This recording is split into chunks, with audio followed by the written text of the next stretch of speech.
नमस्कार, मैं जितेंद्र चतुर्वेदी। आखिर अब कौन सा आसमान टूट पड़ा कि अरविंद केजरीवाल के खेमे में सन्नाटा पसर गया। वह भी तब जबकि अध्यादेश वाले मसले पर तो इनको समर्थन मिल ही गया है। बावजूद तमाम नानुकुर के बाद कांग्रेस खड़ी दिखाई दे रही है। अब ये बात तो अरविंद केजरीवाल भी जानते थे कि कांग्रेस के समर्थन के बाद भी ये अध्यादेश राज्यसभा में भाजपा पास करवा लेगी, लेकिन फिर भी उन्होंने पूरा नूरा कुश्ती मचाए हुए थी। पर बड़ा सवाल यह है कि ये बात तो वो जान रहे हैं कि इससे हासिल कुछ होने वाला नहीं है। तब ये सवाल उठता है कि ऐसी कौन सी बात है जो आम आदमी पार्टी के अगुआ और दिल्ली के मुखिया को परेशान किए जा रही है।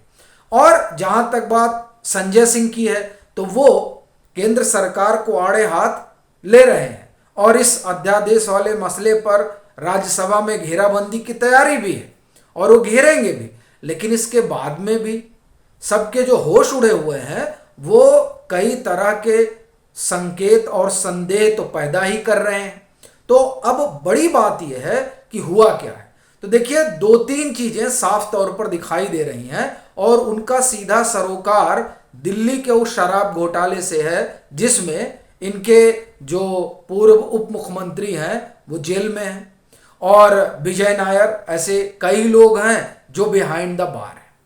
हालांकि ये आम आदमी पार्टी की सरकार हो, इनके मंत्री हो, नेता हो, प्रवक्ता हो, ये कहने से गुरेज नहीं करते हैं कि दरअसल ये जो मामला है ये मामला पूरा फैब्रिकेटेड है। यानी दिल्ली के शराब घोटाले का जो आरोप लगाया जा रहा है केंद्र सरकार के जरिए और जो एजेंसियां जांच पड़ताल कर रही हैं, इस सब में कोई दम नहीं है, इनको नाहक फंसाया जा रहा है। अब ये जो तमाम इन लोगों ने, आप ये कहें कि एक स्वांग रचा, अब उसकी जिस तरह से पोल खुल रही है उस पोल खोल ने इनको डरा दिया और ये पोल कहीं और से नहीं, कोर्ट से ही खुल रही है। अब सवाल उठता है कि आखिर में कोर्ट में हुआ क्या है। देखिए, इसमें राघव मटुंगा को बेल मिली है। ठहरिए, अभी आप इस कुछ और अर्थ इसका मत निकालिएगा। इसी तरीके से समीर महेंद्रू को भी बेल मिली थी। अब इन दोनों लोगों को जो बेल हुई, उस बेल का जो ग्राउंड था वो हेल्थ था, यानी स्वास्थ्य संबंधी वजहों से इनको जमानत मिली थी। और राघव मटुंगा को पहले भी जब मिली थी और अभी तो संभवतः उन्हीं के स्वास्थ्य का कुछ मसला है।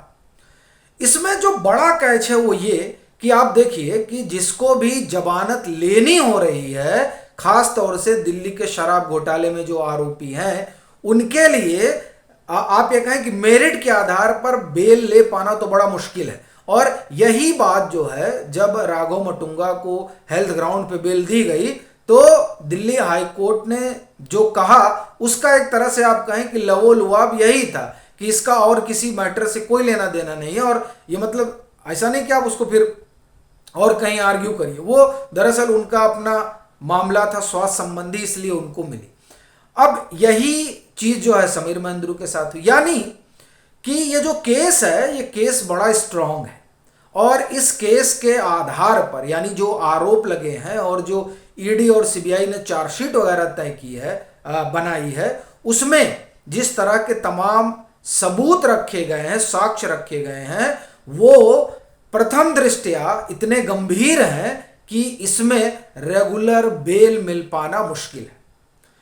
यही बात मनीष सिसोदिया के ऊपर भी लागू हो रही है। वो तो डिप्टी सीएम रहे, मतलब वो तो आप ये कहिए कि हायरार्की में सबसे ऊपर थे और उन्हीं के मातहत पूरी पॉलिसी बनी और उस पॉलिसी में ख्याल रखा गया साउथ ग्रुप का। ये तमाम चीज़ें कोर्ट में आ चुकी हैं और उनको भी बेल नहीं मिल पा रही है। आप देखिए कि पहले तो निचली अदालत राउज एवेन्यू कोर्ट में उनकी बेल खारिज हुई, ईडी और सीबीआई दोनों के मसले में, फिर उनकी बेल खारिज होती है दिल्ली हाई कोर्ट में, फिलहाल वो सुप्रीम कोर्ट गए हुए हैं। वहां क्या होगा ये देखने वाली बात रहेगी, लेकिन जिस तरीके से इसमें मामले दिखाई दे रहे हैं उससे एक बात तो स्पष्ट है कि जमानत मिल पाना बड़ा मुश्किल हो जा रहा है। एक ही ग्राउंड बचता है, वो हेल्थ। अब ऐसी स्थिति में जब आम आदमी पार्टी की सरकार और उनके तमाम लोग ये कहते हैं कि दरअसल ये मामला फैब्रिकेटेड है, तब सवाल उठता है कि ये बात तो कायदे से कोर्ट में जाके बतानी चाहिए। आप कोर्ट में अपना पक्ष रखते ही हैं, लेकिन एक चीज ये तो स्पष्ट है कि ये मामला बहुत गंभीर है और कोर्ट इसे बड़ी गंभीरता से देख रहा है। इसका मतलब ये हुआ कि ईडी ने, सीबीआई ने जो कुछ बनाया है उस बनाए में कुछ कॉन्क्रीट है जो कम से कम एक नज़र में दिखाई दे रहा है। तो ऐसी परिस्थिति में अरविंद केजरीवाल का क्या होगा, संजय सिंह का क्या होगा, ये सबसे बड़ा सवाल है। और शायद यही वजह है कि अध्यादेश वाले मसले पर इनको समर्थन भले मिला हो, लेकिन ये जानते हैं कि समर्थन के बाद भी ये इसे पास नहीं करा पाएंगे राज्यसभा में। वो तो बकायदे भाजपा पास भी करा लेगी और इसे कानून भी बनवा लेगी। तो इसलिए अध्यादेश इनके लिए टेंशन का विषय नहीं है। जो समस्या का विषय है कि दो ही चीज बचती है इस पूरे दिल्ली के शराब घोटाले में बचने और बचाने का।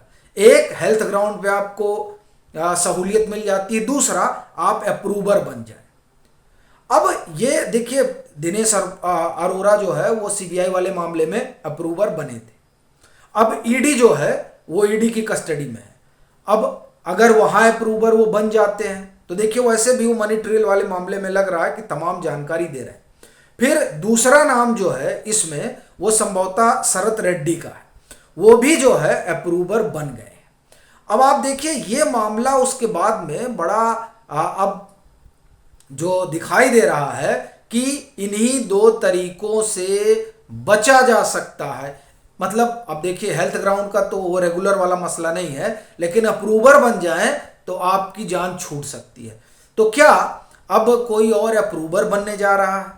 ये अपने आप में एक बड़ा सवाल है। लेकिन जो कुल लबोलुआब है कहने का वो ये कि जिस मामले को आम आदमी पार्टी की सरकार और उनके प्रवक्ता फैब्रिकेटेड बताते रहे हैं और ये कहने में गुरेज नहीं करते रहे हैं कि दरअसल ये पॉलिटिकल एजेंडा है और ये ईडी और सीबीआई का दुरुपयोग है, ऐसी स्थिति में जब वो इस तरह का आरोप लगाते हो और उन आरोपों के बीच जो आरोपी हैं उन्हें रेगुलर बेल न मिल पा रही हो और वो महीनों से बिहाइंड द बार हो, तब ये सवाल उठता है कि किस तरीके का दुष्प्रचार किया जा रहा है आम आदमी पार्टी और उनकी सरकार की ओर से। और यही वजह है कि जैसे जैसे ये मामला आगे बढ़ रहा है, पूछताछ आगे बढ़ रही है, वैसे वैसे इस आप ये कहें इस सरकार और पार्टी के जो खेवानहार हैं उनकी समस्या बढ़ती जा रही है।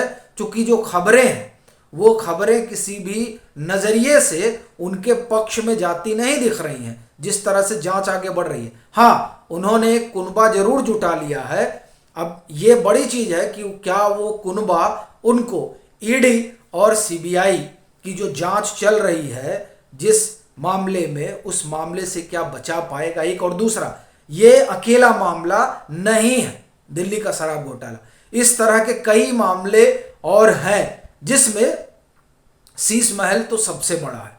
तो ऐसी स्थिति में ये जो हड़बड़ाहट दिखाई दे रही है, दरअसल मालूम पड़ता है कि उस हड़बड़ाहट की असल वजह यही है कि भले ही नकारा जाता रहा हो और इस बात से पल्ला झाड़ा जाता रहा हो कि नहीं ये इस मामले में कोई दम नहीं है, लेकिन ये जांच जैसे जैसे शराब घोटाले की आगे बढ़ रही है, शीश महल की आगे बढ़ रही है, वैसे वैसे सबकी सांस थमती जा रही है कि कब किसका नंबर लग जाए।